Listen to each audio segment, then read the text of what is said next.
Your eyes do not deceive you, weary internet traveler. No, no, no. That is, in fact, Ross is a Klingon, and you'll learn why in just a little bit. But first, let's get back into this right here. Stop Killing Games petition surpasses 1 million signatures. So this is from boundingintocomics.com. That's right, we got a website. Check it out. That's where this comes from, and it's from Ryan Pearson over on July 6th. Brought this to us, so just a day ago, in fact. Just an update, everybody. We need to get more signatures on there. Now, it doesn't matter if you're an American or not. You need to share this out, okay? If you're an American, share it out. We can't sign it. We're not eligible. Don't make a VPN. Don't try to fudge the signature. Don't do that. I'm trying to tell you with my hands, all the things I have useful to me.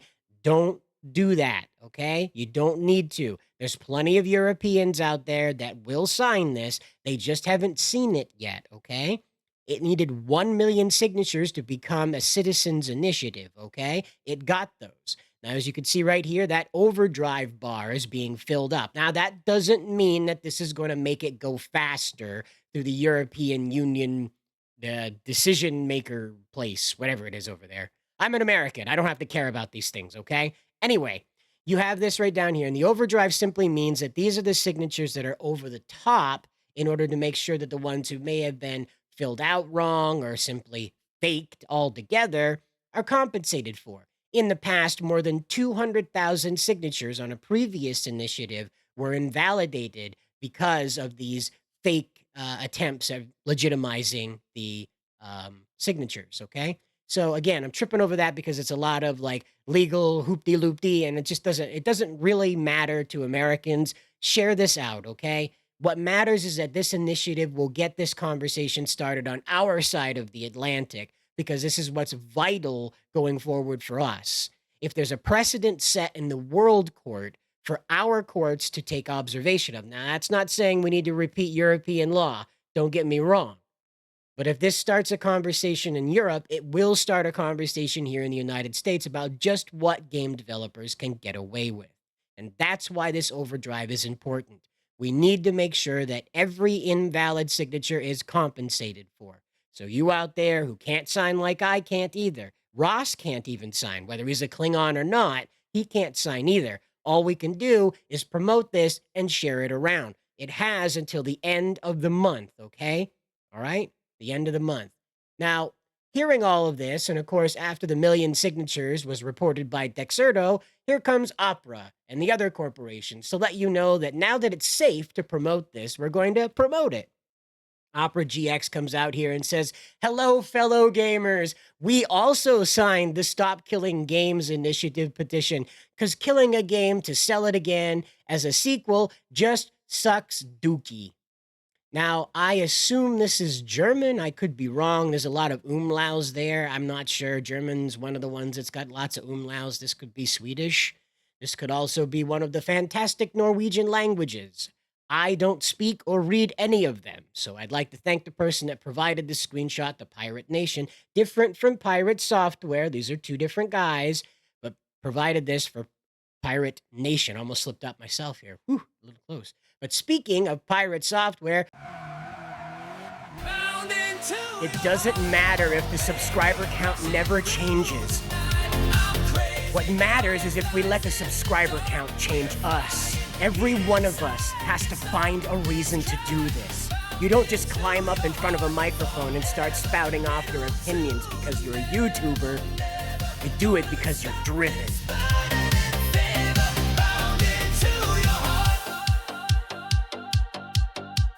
This for Pirate Nation. Almost slipped up myself here. Whew, a little close. But speaking of Pirate Software, well, the predictable happened. Thor had to let everybody know that he's still right. Even if they got 1 million signatures, he's still right, you know. So over on his Discord, where he's all decorated up, because that's what you do when you run a Discord. You get all decorated up.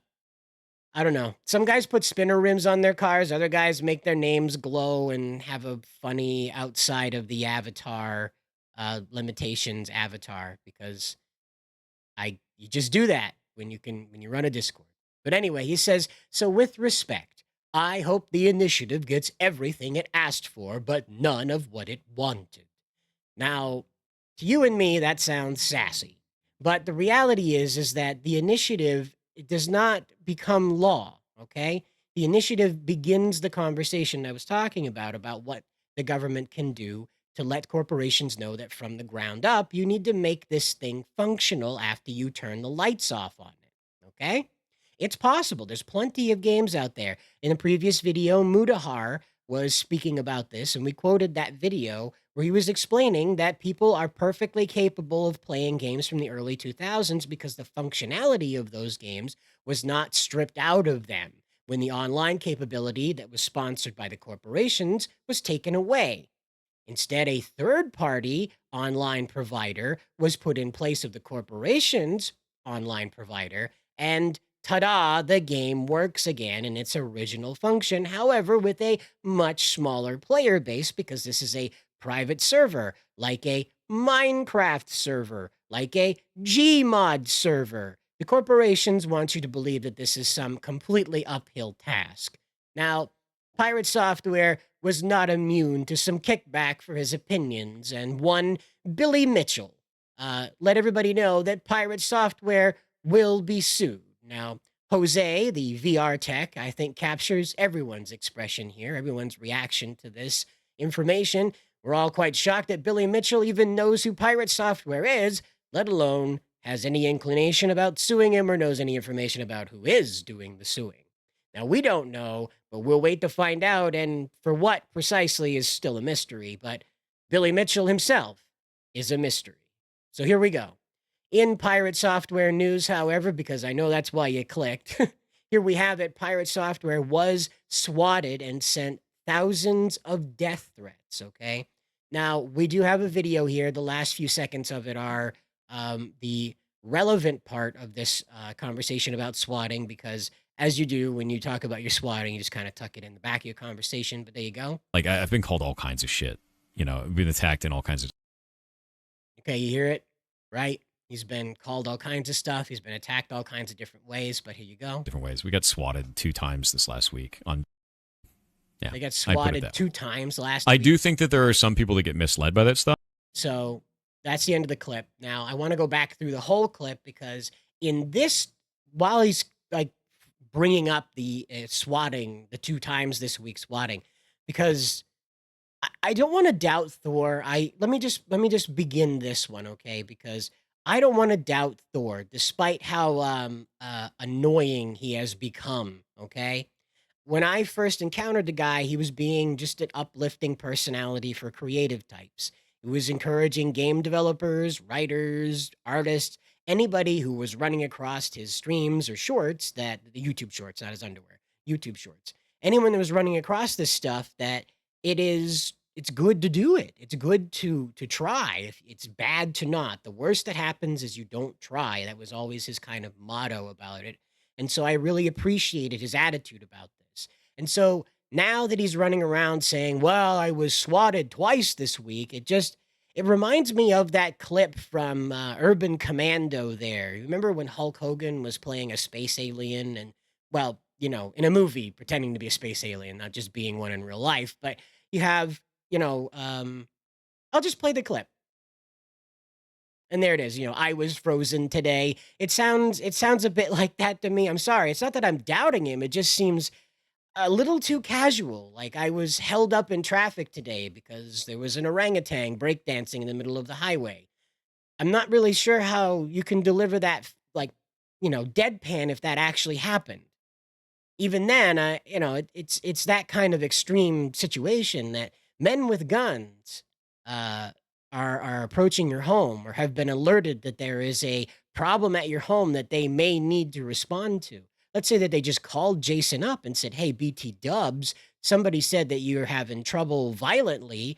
Is that true?" And he says, "No." Well, still, a group of people who have the authority to murder in the event of an extreme violent scenario, those people had to either check in with you or come to your house. Now, I know everybody wants to be the badass that's like, "Yeah, I opened the doors in my underwear, had AK-47s in my face, a tank rifle, a jet was like hovering there. They had an F-35 on my front lawn just hovering with all the tomahawks pointed." I have no idea, okay? I'm just trying to make it sound threatening. So anyway, that's what it kind of feels like. Is like he's just kind of at the VFW, letting everybody know his war stories. Like, yeah, I was swatted twice last week, but it's nothing to what it was like in Vietnam. It's so bizarre. It's just such a bizarre, casual attitude to have about people sending the police to your home under the guise of you being murderous yourself. That they need to be on guard as they may become one of your victims, supposedly, because you're racking them up. Your KD ratio is out of whack, friend. You see, that's, you know? So anyway, he before he gets into this is what happened is that before the swatting comment that I played for you, he decided to compare his situation to Coney 2012. You don't need any preface about that. Yeah, I'd put it that way. I do think that there are some people that get misled by that stuff and they get wrapped up in an emotional thing. The best thing that I can equate it to is Coney 2012. Coney 2012 was a movement in 2012 where everybody online kind of wrapped up into this big thing where they were trying to overthrow a Ugandan warlord named Coney, Yeah. Joseph Coney. Yeah. Except he hadn't been in power for 4 years. This turned into like such like an internet zeitgeist thing where like everyone just like lost their mind. They're like, I gotta kill Coney, gotta kill Joseph Coney. They bought like stickers, they liked things on social media. It was like a big slacktivism movement. And people hated, like absolutely hated each other over this. Like if you didn't buy the sticker, you were a piece of shit. It's that level of weirdness.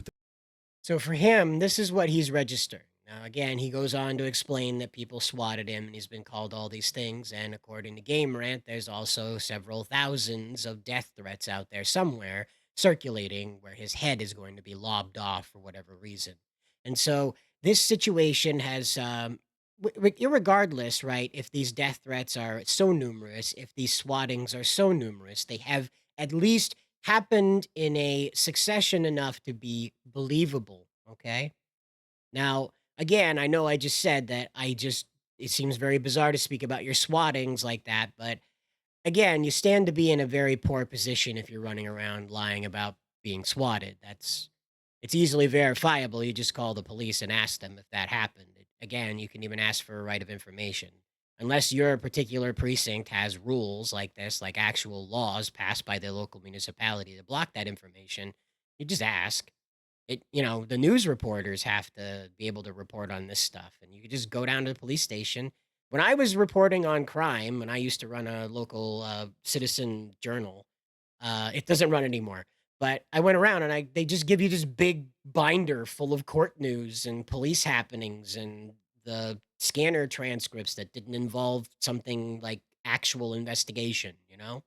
So if you wanted to hear that Mrs. Johnson fell down and activated her life alert at 11:45 p.m. on Tuesday, that's there. That was available. You can't see her address, but they were dispatched to that town and that street, and that's it. The address is blotted out, of course, for safety purposes. But again, like it's not a good idea to lie about this, and I just take him to be smart enough to like not walk into something that involves, the local municipality, the police having to say, buddy, don't lie about that. I feel like you might be a little more evolved than that, but it's just me. But speaking of being evolved, we do have supporters of pirate software that, or at least his thinking, that have gone the next step beyond his. Now, this fella right here, you might not be able to read that because it's very tiny. So it was very kind of Pirate Nation to go out here and isolate this guy's comments. So over on Instagram, this fella had some very colorful words to say about the Stop Killing Games initiative. So this is what he had to say. He says, lol, people think they have achieved something. As a dev, I will delete my whole code base before I let some one-time purchasers tell me what I can or cannot do with my product. The nerve. Now, I imagine that people at Apple and that people at Ford and Chevy and people all the way over there at like Ubisoft and Epic Games are just, you know, squeeing with delight. There were other visuals I wanted to use there, but YouTube doesn't like that. So they are just squeeing with delight, just fangirling all over the place about a statement like that. But that's the thing, is that this is the attitude that the corporations have. The devs themselves generally don't have this attitude because, again, this is not something that takes a lot of brain power, if you will. Now, earlier I brought up that Ross is a Klingon warlord. Well, that's because this guy's just relentless. He doesn't give up, he doesn't give in, he finds a way, and he is totally like selflessly promoting this. As I said before, he's not a European. He's like me, he's an American. He's one of those guys, you know? And he is making it like his thing to promote this for Europeans to get this ball rolling globally. Okay. Because, like me, he believes that the initiative will start a conversation that will force politicians who otherwise don't care about this. I don't want to assume there's some Lex Luthor kind of conspiracy around the world to keep gamers down. I'm not that guy. I'm not that guy. I do believe in laziness, though, and that apathy is often a good driver when it comes to the older people in our halls of leadership. Again, I'm trying to be very kind here. So as you can see, you have the Warlord, Klingon Ross here, and the reason I bring that up is because this guy goes for the throat in this next one. He's been talking to a game dev, and this guy breaks it down for him. I'm just going to play Ross's comment here. I may interrupt a couple times just to kind of like clarify, but here you go. A whole lot of the complexity and cost of making an online game comes from all the microservices involved. And guess what? We don't need the vast majority of them for an end-of-life build. Now, Ross goes on to list some of these things, and I'm going to play that out through, but I want you to be able to just kind of take a look at this. This is just two categories on their own. There's a third one down you can see on online account services. It's not faded in just yet. But you can see that this is a real deal laundry list of things that have nothing to do with what you're doing with your controller or keyboard, mouse, however your inputs are working, your little VR doodads. This has nothing to do with any of that, but this is all online stuff that's programmed into these games that becomes defunct when the game is no longer online connected, doesn't have the infrastructure anymore. I talked to a developer and he gave me a big list of examples we don't need. Payment processing, Look at that. anti-cheat, analytics, voice chat. There's so much here that's not necessary to just run the damn game. In fact, I have a quote from him. We are not asking for 98% of the game. We're asking for the 2% of game logic for main gameplay functionality. Okay, now the reality of that is, and Ross again expands on this, but I want to just pause it right here, is that you're seeing it all right here. You're seeing that the 98% of the game, right, is all of this stupid crap. And it really is, because when it comes down to what the game is doing, it's not that much different than how it was as a single player game. All right? All of this stuff right here is purely to serve the corporation's data mining and like ultimate marketing goal to you. Okay? All that dark marketing that they got accused of last year by the European Union. Here's another run of it. This situation, all of this stuff right here, it's just tracking how much time you're in the game, how much money you're spending in the game, what you're doing in the game, and it again, it's just that's all it's doing. But it's all these different functionalities to do that in order to keep marketing to you and to keep you in the game longer.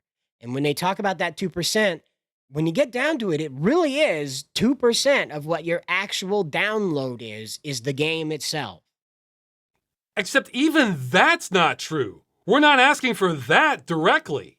We're asking for the same rights we already bought for the game, which they can probably fulfill by providing that 2%, as he puts it.